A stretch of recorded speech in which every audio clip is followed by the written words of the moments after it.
Live.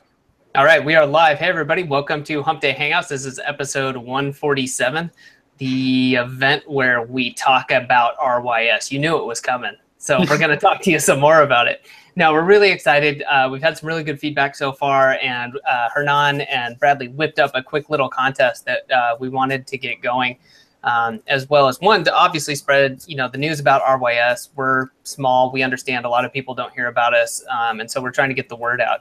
Hernan, you want to tell people what's going on Facebook? Sure. Yeah, we had a little contest over there. We're gonna drop the URL for the free Facebook group. You can win an Amazon gift card for $250. That is kind of to say thank you guys for the amazing support that we have been having for RYS Academy. It's been mind blowing. A lot of people join. A lot of people are already working on it. So yeah, that's pretty much it. So we're gonna drop the link over there on the events page. So. Cool. Awesome. Yeah, so pay attention, click the link, read it. All you got to do is a quick share, tag some people, and then we'll put you in the winning for, I think it's $250, right? Yep. Right? Nice. All right, so I'm going to go enter after we get done with Hump Day Hangouts, and you should too. Let's see, on the other end of things, we had obviously a lot of questions. It's a big launch. People are wondering what's going on. They've heard about RYS. They've heard about RYS Reloaded. And we know a lot of people see the price and you wonder, is this a training that's going to, help you do what it is you want to do? And we get that. So this is the place. Obviously, Hump Day Hangouts is a great place to ask this. Also, the Facebook group, which Hernan will also post the link to. It's the same one. Our free group that you can go and join and ask us questions. If you want to know if this is for you, we want to make sure, obviously, the people who join RYS Reloaded are the people who are going to put it to use. But if you're, on the fence, you're thinking, damn, I'd like to get some good rankings. I'd like to do it quick, whatever it is you're thinking about, just let us know. Obviously we're here, we're real people. These aren't robots. We'll talk to you and let you know whether or not this is a good fit for you. But on that note too, I think, Marco, we had some questions from people, right? That you had some answers to? Yeah, I believe so. Let me just see. Someone wanted to know how RYS and drive stacks and whatever it is that we're doing would affect a big established site, right, with traffic and many keywords, but a site that wants to grow. And I mean, the best thing about this is that the site already has trust. And what we borrow from in RYS Academy is Google's trust. So they'd be pushing trust back and forth and growing that trust into the drive stack, and then it would simply be targeting the keywords, just targeting other keyword targets, so to speak, so that they could grow the website, more traffic, and even better rankings. I mean, if you have keywords that are harder to push up, you could push them up and get more traffic that way. And so it's all about trust. It's all about authority. It's all about building it up so that you can rank things faster, better, and longer. Because RYS rankings tend to stick, and when they hit that first page, and they tend to stay, and they stay for a long time. Now, the second question that I have is, who is the creator of RYS Academy? I am not going to take full credit for that. I mean, the theory, the concept is mine. I didn't invent SEO, guys. I won't take credit for it. I can't do that. I didn't invent Google. I didn't invent Drive. I didn't invent ranking with Drive stacks or anything like that. What I did is, when I saw what Dr. Gary was doing in our mastermind, he's my co-conspirator for the original RYS Academy, was and is a mastermind member, whom I saw was doing just some nasty things and finding all of these incredible things in Google. And I started thinking, well, how do I put this together? What can we do with this? I pulled him in. We had the talk. We started meeting on Saturdays, and about 7 months later, RYS Academy was born. So who is the creator? I am one of the originators. What is it that they say? Often imitated, never duplicated. And my partner in crime is Dr. Gary Kerwin. Awesome. Outstanding. And I think also, so we had talked about this earlier last week. I think people had heard about this, that, well, at least for the existing RYS Academy members, so people who had joined from 2015 up to now, who have been put in RYS Academy to work and wanted to give us a quick video review, we were going to give away complete done-for-you RYS stack courtesy of SerpSpace.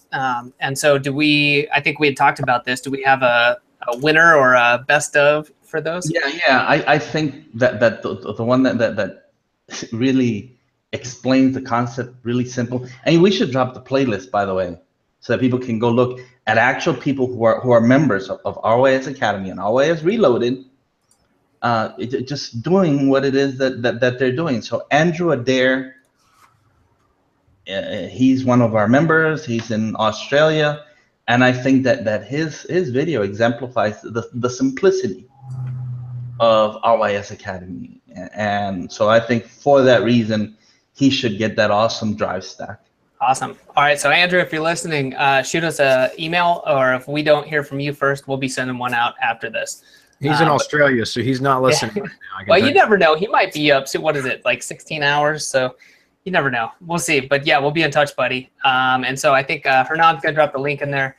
And check those out if you're on the fence. If you want to hear what other people have accomplished, again, these are people, you know, who joined and got results on their own based on the training and the help. So this isn't, you know, these aren't people who are profiting from this. They, you know, they used RYS and made their own results. So other than that, I think, Hernan, you've got the links in there for Facebook, right? We're good to go on that.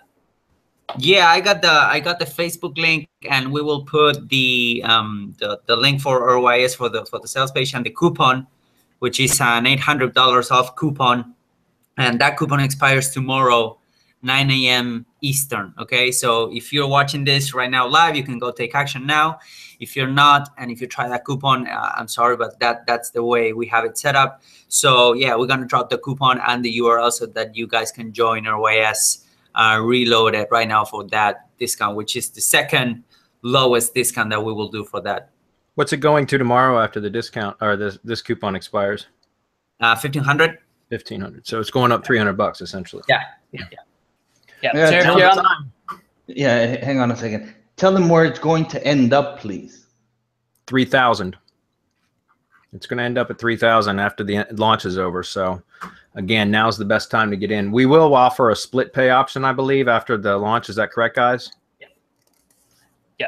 Yeah, we will do that, and we mean it. You know, if you got questions, if you're on the fence, I know there's a lot of people who watch Hump Day Hangouts and who don't say anything, and that's cool. Like, I mean, I do that with different areas where I'm learning or watching stuff. But I mean, if you're out there and you're thinking about this, like, man, is RYS for me? I've heard about it. You know, I want these results. Pop into the Facebook group and I'll post it. You know, post a question. We'll get back to you tonight, you know, and help you out so you can make the choice before the price goes up. I mean, we're here to help. So we think it's a good course. We know it's a good course. The students know it's a good course and training. So we want you to make the right choice too. It's super damn valuable, and that's why, you know, it really is. We're trying to keep it to where, you know, it's not it doesn't become a saturated technique. So that's in part why we're asking for that kind of money for it. And because there's been 3 years in development now, so it's totally worth it. Yeah, well, that and the results you can get, I mean, it literally pays for itself. It's not, you know, you're not signing $5 contracts with this stuff. So, all right. Also, it's going to be, sorry, Adam, but it's going to be an ongoing training, right? So we have a bunch of material in there already. There's all the archives, the new stuff, the Facebook group, but also Marco is going to be doing upcoming webinars, and there's going to be live Q&A. So we have been supporting RYS Academy for the past 2 years for a one-time fee, right? So, you know, the guys that you have been following, you know, everyone that has been following us for a while, you know, that we deliver, that we support our products, that we always try to over-deliver and make them better. And, you know, we try to keep up and to be out there in the trenches testing stuff, so you don't have to go out there and chasing every shiny object, which we had some testimonials, sorry, about people that have been spending anywhere from $30,000 to $50,000 on software that doesn't work, and once they got into RYS, they cut it, you know, immediately, because you forget about PBNs, you forget about proxies, BPSs, all of that, those kind of things that not only takes time but money. So Anyways, that's what I wanted to say also. So you're actually saving money, and yeah, I agree with Adam. You can nail some really juicy contracts with this. Sweet. Cool. All right. You guys got anything else? Nope. All right. Well, sweet. I'm looking here first too. This is awesome. So Columbia is the first person up, so I'm pretty pumped. She's usually got some good questions. So let's get rolling. I had a Skype chat with her yesterday for the a phone call with her, and just because she's always coming to our Hump Day Hangouts and engaging and participating, and so I gave her about 20 minutes of time just to chat with her, and it was nice meeting her. She's out there taking action every week from the stuff that she learns right here, and she's growing her business, which is amazing, guys, just from free information that she's getting from the Hump Day Hangouts, which is awesome. So, all right, with that, I'm going to grab the screen and we're going to get into this. All right, so Columbia says, I suddenly discovered about 4 weeks ago that an old .com has had a renegade page since 2010. Wow. It did not appear on my list of pages in the admin area for the site. Yeah, I'm sure it was a hacked-in link. That happens often, Columbia, or at least I've had it happen a lot. It was called Freebooks, and it seemed to be offering a wide variety of books, mostly or all in French. The best fix as of yesterday was to have /freebooks redirected to my homepage. Unfortunately, all the Google listings have more info after the / all of those, which is all of them, are currently showing a 404 error. That was the best we could come up with after extensive hypothesizing, analyzing, and testing. I worry that Google will have issues with all those 404s, and there could be 200 or so of them since each book title is a separate extension. Ooh, another lead just came through. Let's see. This website has a lot of content. I was in the process of setting up a reloaded version of it. It has 6 letters broken and 2 short essay remember words, which apply perfectly to the product. So I really don't want to drop the domain unless apps. Okay, Columbia, one of the easiest things you could do is just put a 404 redirect plugin on the site. If all those pages, those rogue pages, here's a couple things I would suggest. Number one, you can contact the host and ask the host. If it's a decent host, they should be able to go in and clean up those rogue files.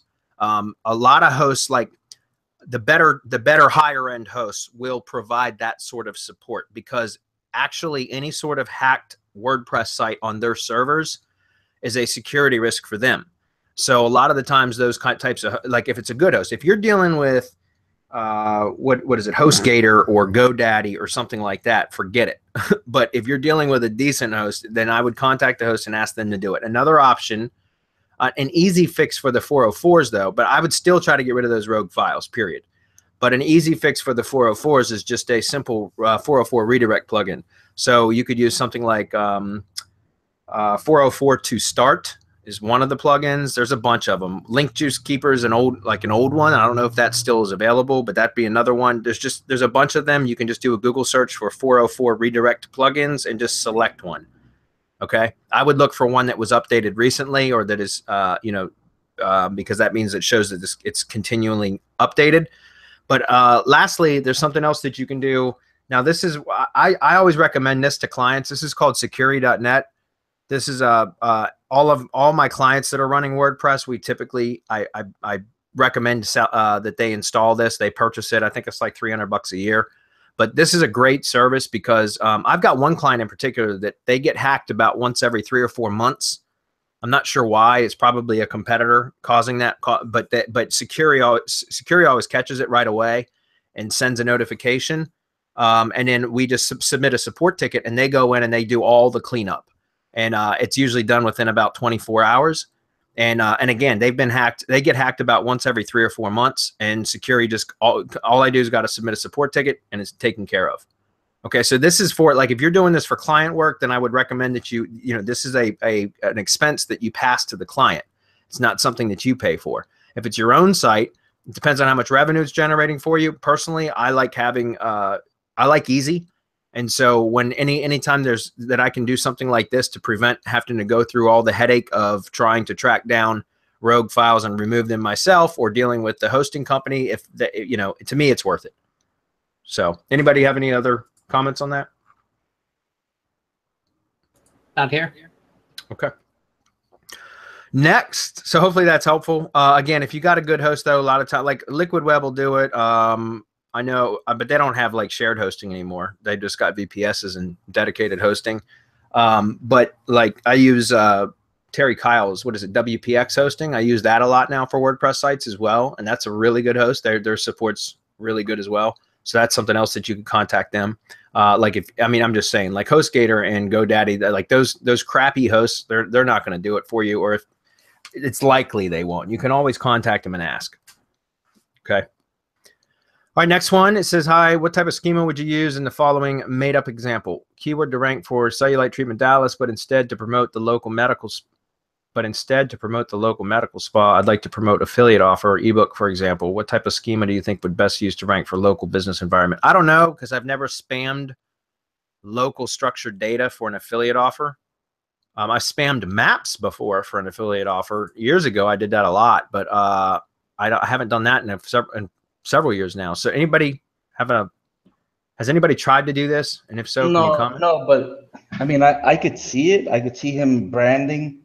It's going to take a lot of work, and I don't know if it's really worth it for an ebook. But you create the brand, whatever the spy is, and what you're looking to do is for people to end up in that ebook offer. And so in that ebook offer, you would the schema that you would add is for whatever that book. I don't know the schema for book. I don't keep track of all of it. There should be, or the image or whatever. So you would benefit from both, from having the business schema and then schema on the page with the offer. I mean that's as far as schema. That's how I would pursue this. I don't see any other way that you could do it, unless someone else has an idea. Yeah, and I wouldn't. I don't see. He doesn't mention maps in here, but what I would suggest is, if you're trying to rank organically, that's one thing. But maps, I wouldn't try to do. And I know again, he didn't mention maps in this question, but what I'm saying is just for everybody's benefit, I would not recommend trying to do something like this with a map listing, because you need with this it's a point of sale or a storefront type business, right? And so you wouldn't want to do that. You would quickly get reported, I'm sure, if you were to rank in maps. And again, I know he didn't mention that. I'm stating this for everybody's benefit that may be thinking about doing this. I used to do maps spam for affiliate offers years ago, but I stopped doing it because people started catching on, and they would get reported to Google for storefront offers that didn't show a storefront. In other words, if you hid the address, but it should be a type of business that has a storefront where customers come to the business location. And if that address was hidden, then competitors would report it. Or if you would leave the address showing and it was going to a post office or a home address or something like that, then oftentimes it would get reported as well. And so I just stopped doing it because it was too much work for it just to be taken down within a few months or a few weeks sometimes. So again, if you were going to do it organically, that's different. And I'm assuming that's what you're going to do. And I don't know what the actual structured data would be for something like that, other than you would still want to create the schema markup or structured data markup for the local business. Like if you're trying to rank it locally. But I wouldn't try to rank in maps. I would just try to rank organically, in which case I would use your made up address or your PO box or whatever it is that you're using as the actual business address in the structured data.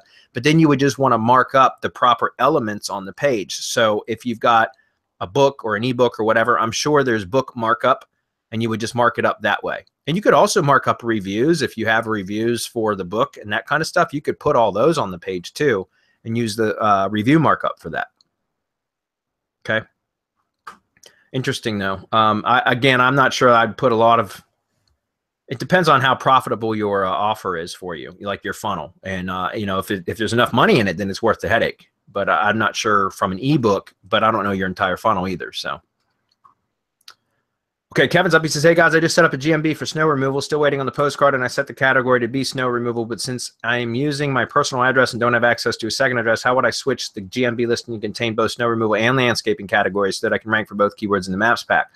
I'm guessing I'll have to re-verify the listing after making the changes. No, Kevin, you don't have to re-verify, and you can have two categories. In fact, landscaping and tree service companies are typically the companies that do snow removal in the winter.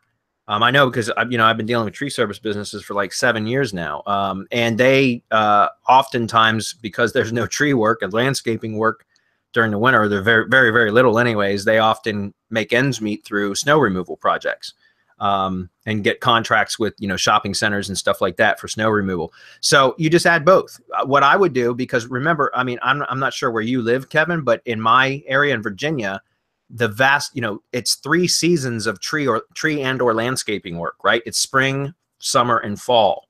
And it's only the winter season that it's slow for them. So I would make my primary category landscaping and a secondary category snow removal.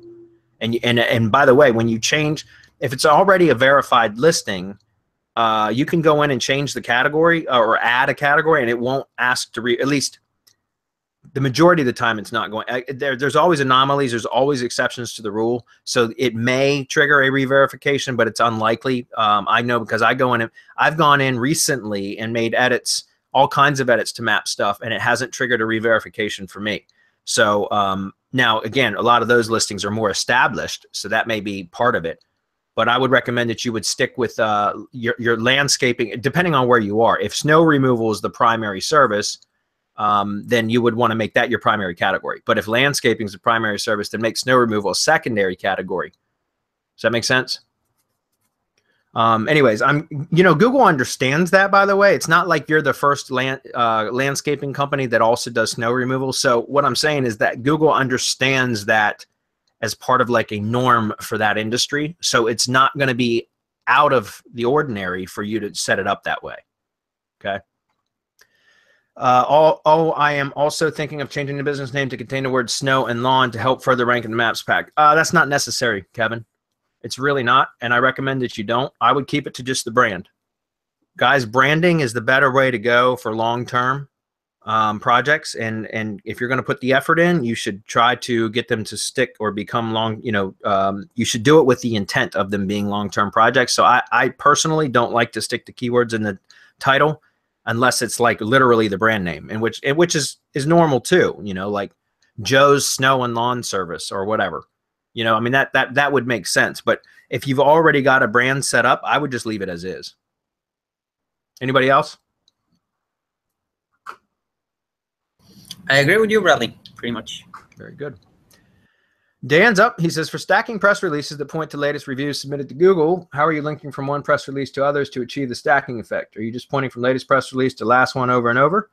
Also, what do you suggest from experience as far as distribution? Will 5 or gig suffice for distribution, or are there good and bad choices that you suggest from your experience? Okay, Dan, look, I'm not going to go into, I'll talk on a conceptual level about my press release strategy, but I'm not going to go into the nitty-gritty details because that is reserved for mastermind members and also for the product that we're going to be releasing about this. So I can't reveal all of that here on a Hump Day Hangout, Dan. If you want the skinny details, we have a lead gen accountability group that we are solely focused on this particular strategy inside the mastermind, and we meet every 2 weeks.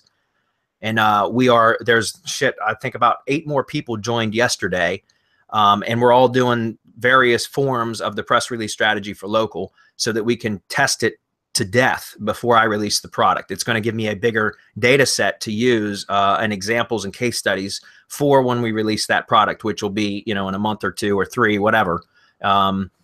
So again, I can't reveal it. I can talk on a conceptual level. So that said, let me answer the second question, or the last part of this question first. Will a 5 or gig suffice? I mean, I don't know, because I don't use 5 or gigs for press releases. You'd have to test. I would assume that they're going to be rather shitty. I said no. Chris jumped in and said no. And I would assume that they're probably not very good, just because I don't think, you know, I use 5 or gig for like design projects and stuff, but not necessarily for SEO and distribution or writing projects or any of that kind of stuff. You'd have to test, Dan. You know, I use various press release services, guys. We use our SerpSpace service. I use Press Advantage. I also use Press Cable, which is Chris Munch's press distribution service. I also have used Newswire.net quite a bit. I actually am recently, I meant to talk to my partners yesterday about EIN Presswire. There's a EIN Presswire is located in Washington, D.C., and they keep emailing me because I do a lot of press release stuff with offers, and they sent me an offer yesterday that looks pretty good for, if you get, I think it's I can't remember now. It's like 65 press releases for, I can't remember off the top of my head, but EIN Presswire, I'm looking at buying a package from them to test, because what I like about them is they will allow a video embed in the press release, which is pretty rare. So I want to test that for our agency because we're leading with video as the front end product. And I'd like to test that to see if we can get some more push out of embedding a video. So EIN Presswire is another one. There's another one called, let's just check this out. I'll share this one with you real quick too. This is another one that I'm looking at. It's called Press Synergy. I have not tested them yet either. I don't know why their site's not loading. PressSynergy.com. This is another one I've not tested yet, but I'd like to, because they also have like for $210, and they have video embeds as well, and Google Maps embeds, which is the first time I've seen a Google Map embed allowed in a press release. Now, again, I have not tested this yet, but it is on my list to test because you know, I'm doing so much press release work right now. I want to test all the various services. I'm primarily using our SERP Space service because, well, for me, it doesn't cost me anything. But again, I do use multiple press release services, guys. Why? Because it adds diversity, right? It adds diversity. So go ahead, somebody. Yeah, no, what I wanted to say is that if you have like a test property that you want to spam or that you want to test those services, sometimes not that, like, I never experienced this for link building specifically, right? But sometimes you will find diamonds in the rough on Fiverr, like for example, for logo design or for some voiceovers, like people doing a really good job for $5, right? It's usually not for $5. You need to pay a little bit more, but it's just so you know. But in any case, you need to try.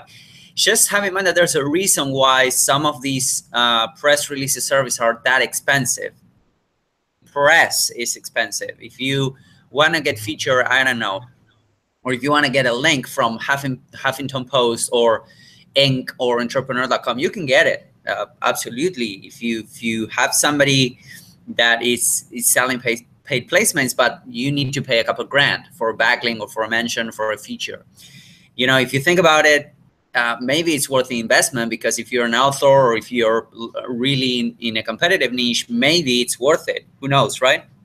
But there's a big difference between a $5 service and a $150, $200, $300, $500 a month service, which is a press release, right?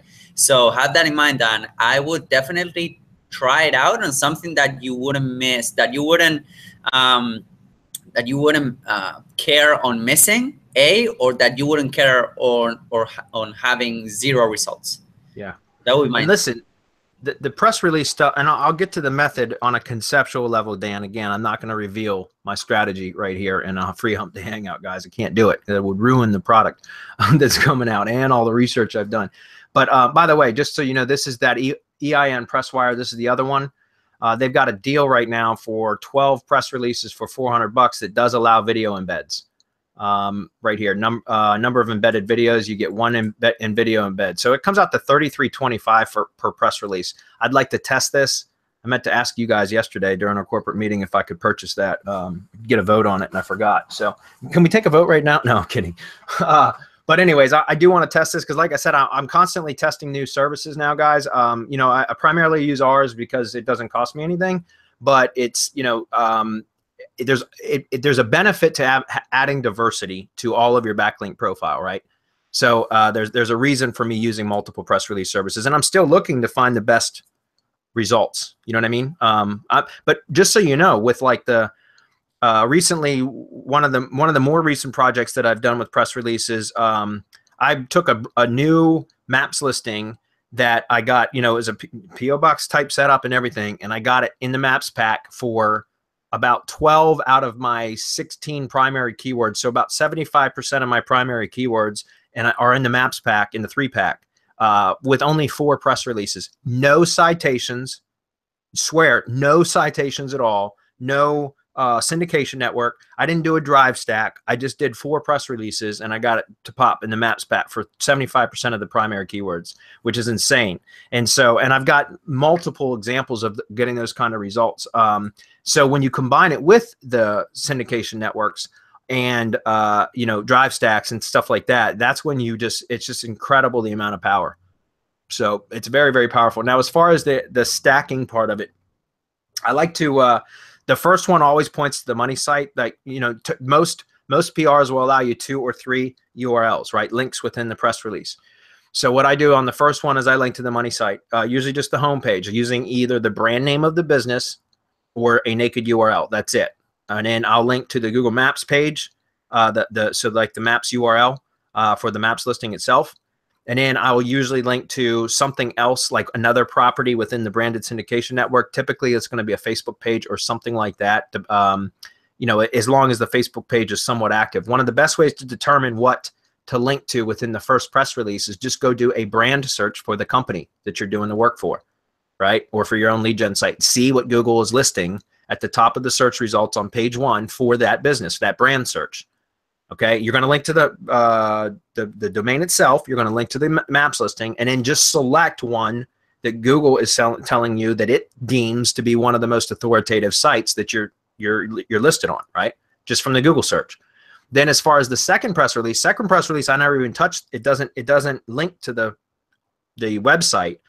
It can. I just typically don't. I mean, what I would recommend is on a second press release that you, if you're going to link to the website, that you would link to like an inner page or blog post or a silo header or something like that, not to the home page. Instead, what I like to do is link to the first press release and then link to, and the first press release, which one do you link to? Once again, use Google. Use Google to do a search on the previous press release's title, and then look at which ones are ranking the best. Or if you were targeting a keyword specifically in that first press release, you can do a keyword search and try to find the highest ranked press release from that first distribution. And what I like to do is link to those. Now, keep in mind, though, guys, a lot of the press release syndication points, right? So the actual sites that they get republished on, those within 6 months, or I think it's 6 months, 180 days, the vast majority of them, those press releases will be eliminated. They'll be terminated, deleted from the site. So they're archived for up to a period of time. Not all, some of the sites will leave them on indefinitely, but a lot of them purge after about 180 days. So if you're going to be using the press release stacking method, which is what I've been doing a lot of, you want to either identify the syndication points that do not purge, or you want to continually stack. In other words, make sure that that's like an ongoing monthly type thing, or every other month or quarterly or something, so that you always have new targets that are going to be pointing to target URLs that you're trying to rank. Because again, when they archive, or excuse me, when they purge those, then you're going to lose any. And that's why, to me, it doesn't make a lot of sense to do press release stacks or link building to press releases that have been published where they're going to eventually be purged, because then all that work that you've done at some point is going to just be eliminated just like that. So it's best to identify which, and here's how you do this, Dan. Once you get the press release distribution report from whatever service you're using, you'd have to go through and catalog which sites purge and which ones don't. And it might be, it's going to take some research. It's something you could hire a VA to do and have them identify all of that. And then you could go back through and select which ones you want to build additional links to. Okay. But again, what I like to do is on the second press release is find out the top ranked for either the keyword or for the actual title of the press release. And then start, always reference that in the following or subsequent press release. You want to link to the previous one or to just another press release within that kind of ecosystem that you're building out. And so what you're doing is you're passing relevancy from one to another, and you're linking from authority sites to authority sites that are news sites to news sites. So you don't need a lot of target URLs pointing back to your money site, because you have the original one, right, pointing, and you start to build downstream power. You know what I'm saying? So like, in other words, it's like second and third tier, fourth tier links. Now we have somebody that's been testing this with me, in the mastermind, that he's been doing just multiple press releases linking directly to the money site, and he's been getting similar results that I've been getting. So it's just very, different types of methods. And that's part of the reason why, like I said, we've got a special group in our mastermind right now that we're all kind of collaborating on this and testing various methods and stack methods and all that kind of stuff to try to identify which is the best way to do it, or the most powerful, or at least give variety. And so all of that will be included in the training course that to sum it all up, We're testing all this shit so you guys can get the best training possible. That's correct. That's how we do, right? That's how we do the do. Greg Zoe says, I will be updating and rewriting a lot of content on my site, and I'm certain it will dance all over the rankings the next 3 to 4 weeks. I don't like adding any links when a page or site is bouncing around. However, what about these activities? Number 1, should I wait until the dance is over to start adding rank feeder feeds with co-citations? Or are those different enough from actual links that they do not matter? No, you don't have to wait for those, Greg. You don't have to wait for those at all, because those are citation type links. They're not physical links. So you're fine for that. Number 2, is it okay to create videos to the YouTube channel and embed them on my site pages during the dance, or wait? Yeah, as far as I'm concerned, that's fine. There might be a difference of opinion from some of my partners here, but in my opinion, that's fine, because that's just adding content, updating content. It's not like an inbound link activity thing. Any comments on that, guys? No, I would think you're correct. And in fact, it's Google property. And yep. If Google bot comes in and sees a Google property, is going to tunnel right to the YouTube channel. So I think you're pretty safe there also. Yep. Number 3, would you suggest adding new posts to the site that will syndicate out to the syndication network during the dance, or wait until it's over? Thanks. Again, Greg, that's a perfectly normal activity to be blogging on the site, even during structural changes. So in my opinion, I would go for it. I would continue to blog, because that's a perfectly normal activity for a genuine website. There's no reason to stop content marketing just because of some structural changes. You know what I mean? So I would say yes to all of those. It's okay. Armand says, can you briefly go over your stress release strategy? Sure, I do yoga. No, I'm kidding. Can you briefly go over your strategy for using press release and local SEO campaigns? See the previous question from Dan, my previous reply. Okay. Mohammed says, hey guys, I'm currently trying to get a site ranked in Maps. It's slowly getting higher. The business is a service, but the GMB currently has an address. Would hiding the address by making it a service ruin the current momentum? That's a tricky one. I've seen some conflicting information on that in some of the forums and things like that. You know, if you don't have a storefront, I would based upon Google's terms or best practices or whatever, you should hide the address if you don't have a storefront. And that's, you know, Google tells us to do that. However, I have noticed, because of Maps being more and more localized now, that if you have the address showing, you're typically going to rank better. It's going to depend on like the searcher and where they're located.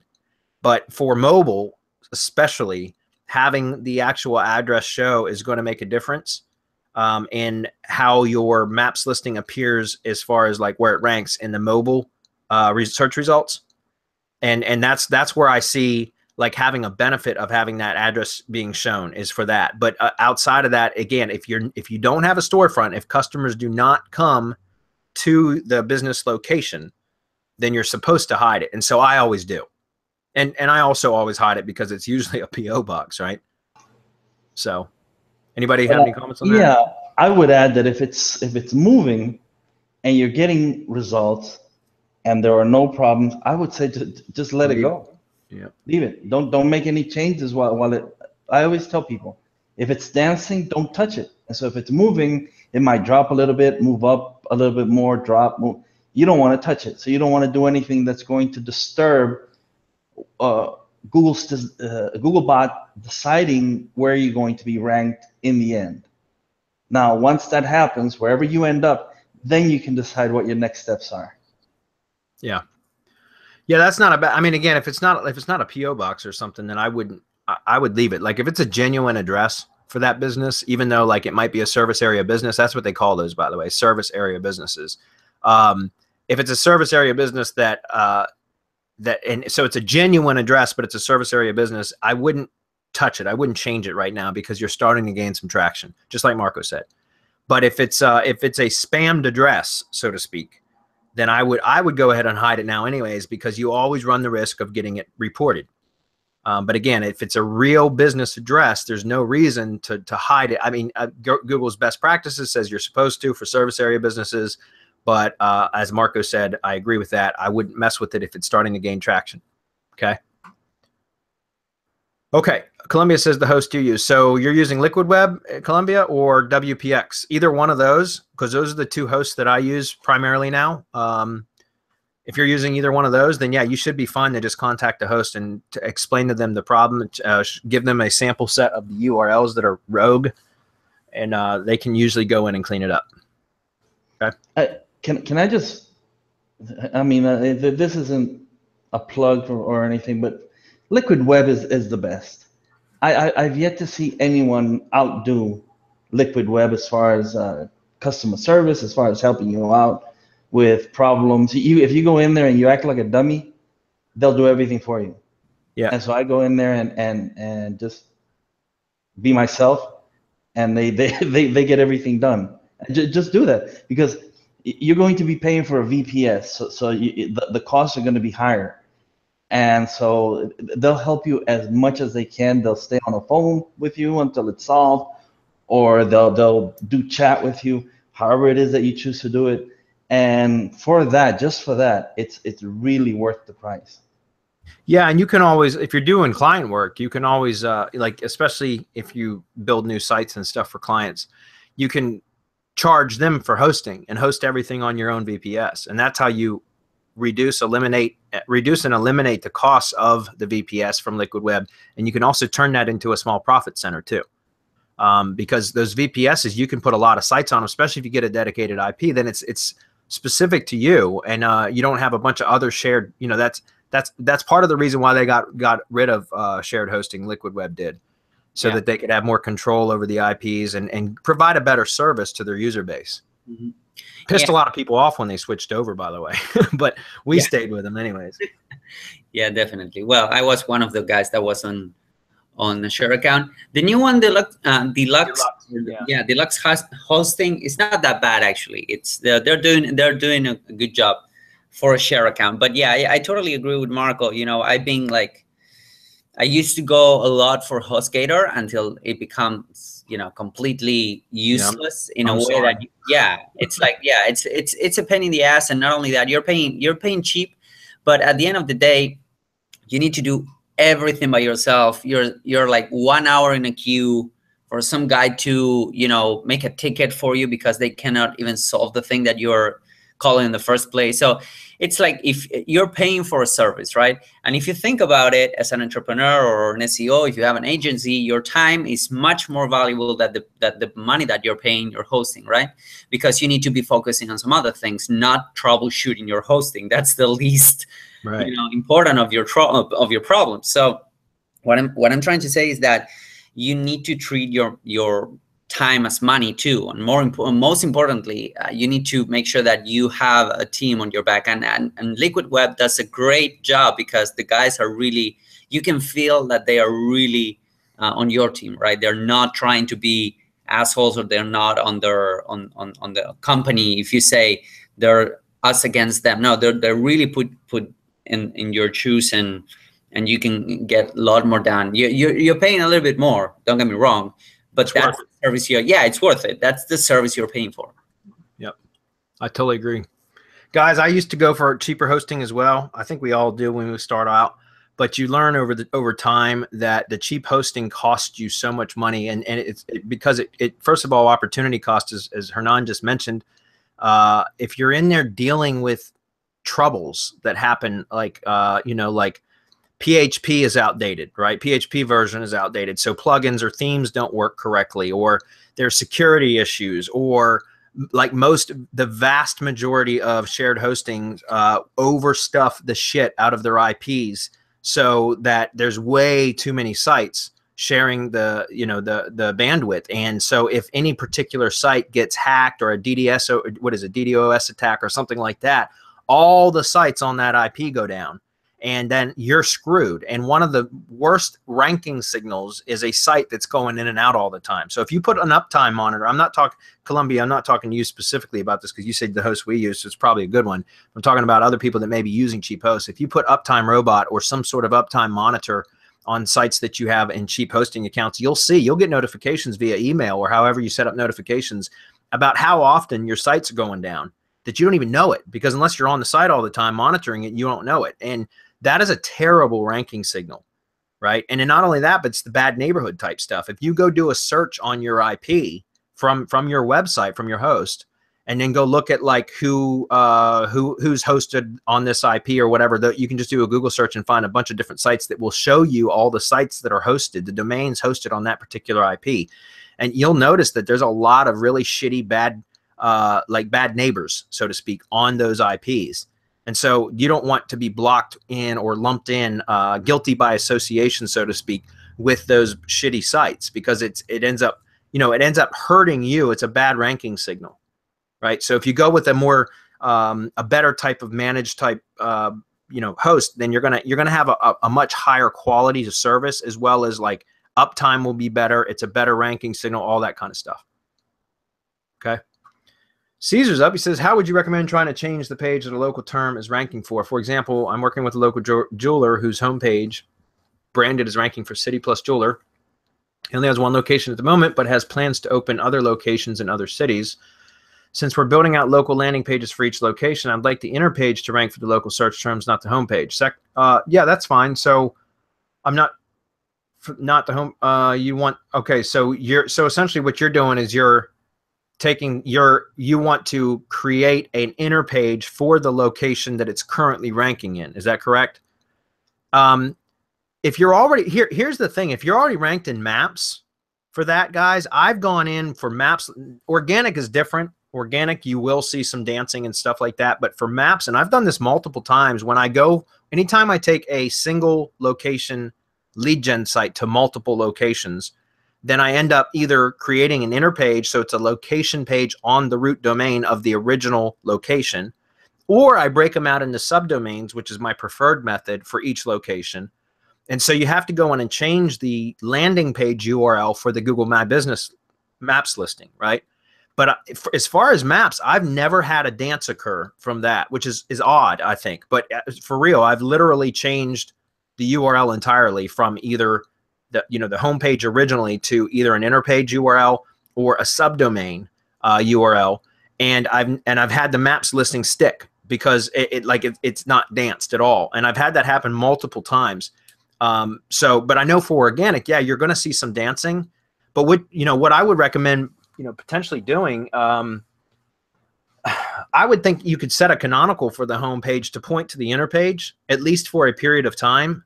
While you're getting your other location pages built out and your Google My Business, listings verified and stuff like that, and allow Google some time for it to recognize the canonical and to really identify that inner page as the new location page for that listing, so to speak. And then once you start adding the additional locations in, you could remove that canonical and it shouldn't affect it. It might be some slight dancing, but it should be temporary.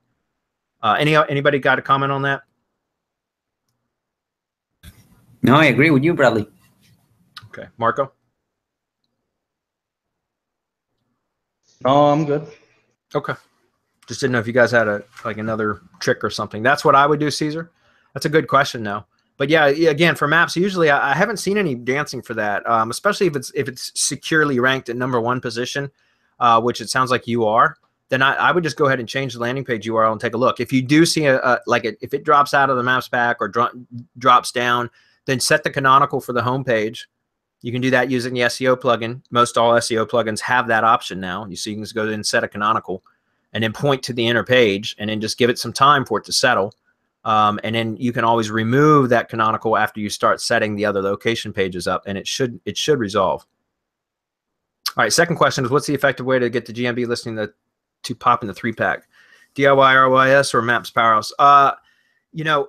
RYS is one of the quickest ways. And like I said, a lot of press release stuff that I've been testing lately has been incredibly effective as well. If you combine those two, I mean, that's a slam dunk. If you can do an RY, drive stack that's built properly, Caesar, so either do it yourself through the new training or just buy it from us at SERPspace, and it'll be done correctly. And then if you also incorporate a couple press releases into that, you ought to see some significant movement very quickly. Okay. Maps Powerhouse is good. There's no doubt, but what I do with Maps Powerhouse is I use that as kind of like a secondary. That's not a primary ranking method for me, guys. It's a booster. That's how I use Maps Powerhouse, is more of a booster than a primary ranking method. There may be some others that are using that as a primary method and getting results from it. But me personally, I use that as kind of like almost like a link building method for maps. Okay. But, you know, it's relatively inexpensive. You just use some credits for that. So, you know, combine that along with. But as far as my front end method, it would be definitely a drive stack. And then I would, right now, I'm just crushing it with PRs, press releases. So I would do, you know, at least 2, maybe 3 press releases over the course of the next 30 days and see what happens. I just joined. Let's see. You already got that, Adam. Thank you. Oh, man, we're all good. Just about time, too. Okay, Greg so says thanks for the thought. Before you go on, let me ask you a question. Some people are on a limited budget and press releases can get expensive. What would you do if you can't do 3, 4 press releases? A done for you stack. There you go. Mm-hmm. Yeah, I was just, you know, I'm looking at what I was mentioning was if you have the budget for both, I would definitely do both. But if you could only choose one or the other, I would go with the drive stack.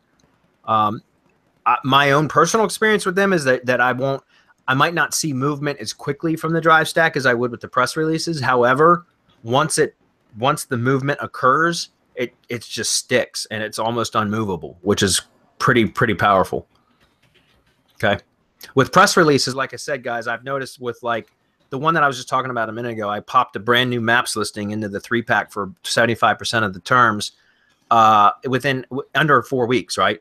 With only three or 4 press releases. I have to go back and look at my notes. I think it was 4, but you know what? I haven't touched it now in probably 5 or 6 weeks. I think the last press release that I published was in the beginning of June, or maybe the middle of June. So it's been about July. So it's been about 6 weeks since I've done any press releases for that, and I've noticed that some of the keywords are starting to slip down to like the C and D position.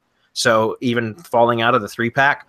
So and in part I left it like that intentionally because I wanted to see if there was like a drop-off period at some point with the press releases. And so I actually have it on the schedule this week. I haven't got to it yet, but to order another 1 or 2 press releases for that particular project or that campaign to see if I can boost those keywords that started to drop back into the 3-pack just from another PR distribution.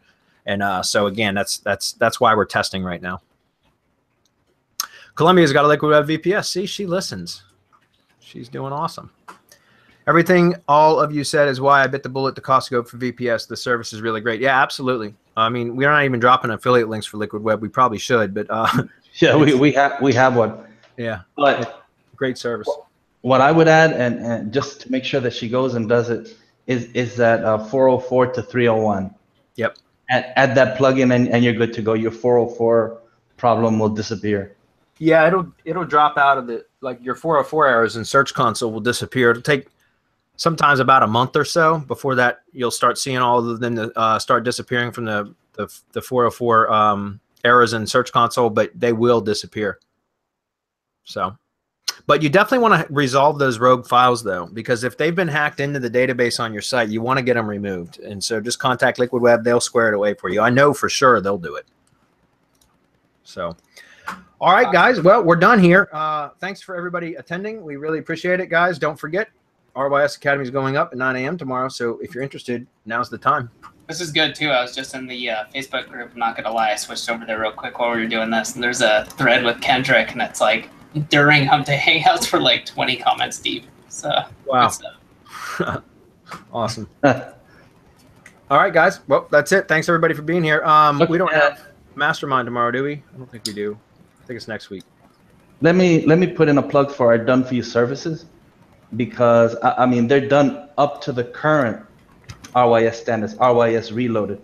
The VAs were trained, they've gone through the process, they know what to do. So as of Monday, any orders coming in are done according to RYS Reloaded standards. We won't redo the previous ones. Sorry, that's not the way this works. As of Monday, anything ordered as of Monday will be done up to those specs. Get your orders in, because yesterday we forgot to set a new price.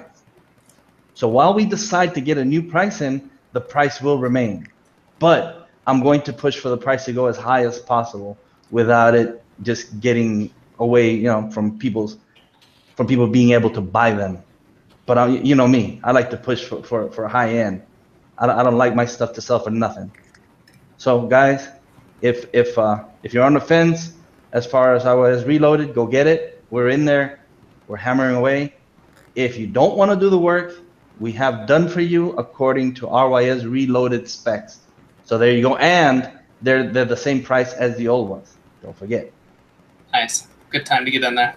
Yeah, and if you happen to grab RYS Reloaded before it goes up, on the checkout page, you can pick an option to get an RYS stack for half off. You know, as of right now, when we increase the price, it's going to be even lower, right? But so, as of right now, you can get a steep discount on your RYS stack that you can order over the next 30 days. Okay, so you get it today, you can order over the next 30 days, but you need to do that with RYS Reloaded. So just put it in. Yeah. Awesome. Well, thanks everybody for being here. We got to wrap it up. See y'all later. Thanks. Woo! Thanks. Bye-bye. All right, man.